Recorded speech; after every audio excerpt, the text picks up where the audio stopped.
여러분께 질문 하나 드리겠습니다. 부모님이 유언장을 남겼습니다. 거기에는 이렇게 적혀 있습니다. 모든 재산은 큰아들에게 준다. 그렇다면 다른 자녀들은 아무것도 받을 수 없는 것일까요? 많은 분들이 이렇게 생각합니다. 유언장이 있으면 그대로 따라야 하는 것 아닌가요? 안녕하세요. 위길보 변호사입니다. 오늘은 유언장이 법보다 우선하는지, 그리고 유언장이 있으면 정말 한 사람에게 재산을 모두 줄 수 있는지 쉽게 말씀드리겠습니다. 실제로 상담을 하다 보면 이런 이야기를 많이 듣습니다. 형이 유언장을 가지고 왔습니다. 거기에 모든 재산을 형에게 준다고 적혀 있습니다. 그럼 저는 이제 받을 수 있는 것이 없는 것인가요? 이렇게 시작되는 상담이 생각보다 많습니다. 그런데 결론부터 말씀드리면 유언장이 있다고 해서 무조건 끝나는 것은 아닙니다. 먼저 유언장은 아주 중요한 법적 효력이 있습니다. 법에서 정한 방식에 맞게 작성됐다면 원칙적으로 고인의 뜻은 존중됩니다. 예를 들어 이 집은 장남에게 준다, 예금은 배우자에게 준다, 주식은 둘째에게 준다, 이런 내용도 유언으로 남길 수 있습니다. 그래서 많은 분들이 유언장만 있으면 법도 어쩔 수 없는 것 아니냐 이렇게 생각합니다.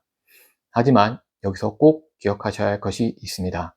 유언장이 법보다 우선하는 것은 아닙니다. 오히려 유언도 법이 정한 범위 안에서 효력이 인정됩니다. 쉽게 말씀드리면 법이라는 큰 틀 안에서 유언이 효력을 가지는 것입니다. 그래서 유언장이 있다고 해서 법에서 보장하는 모든 권리까지 없앨 수 있는 것은 아닙니다. 대표적인 것이 바로 유류분입니다. 우리 상속법은 고인의 마지막 의사도 존중하지만 가까운 가족의 최소한의 권리도 함께 보호하고 있습니다.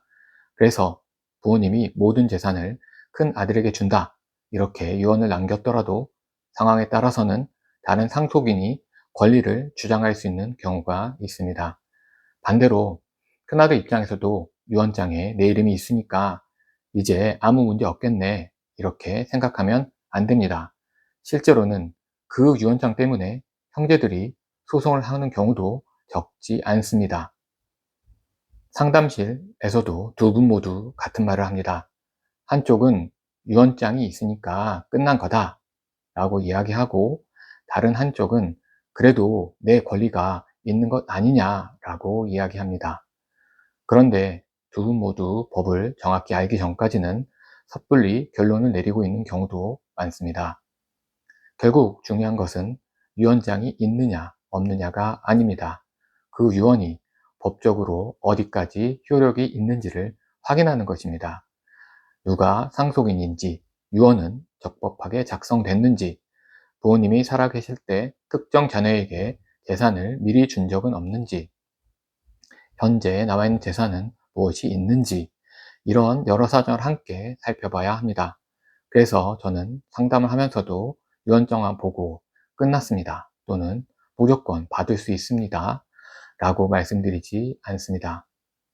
상속은 생각보다 확인해야 할 것이 많고, 같은 유언장이라도 결론이 달라지는 경우가 있기 때문입니다.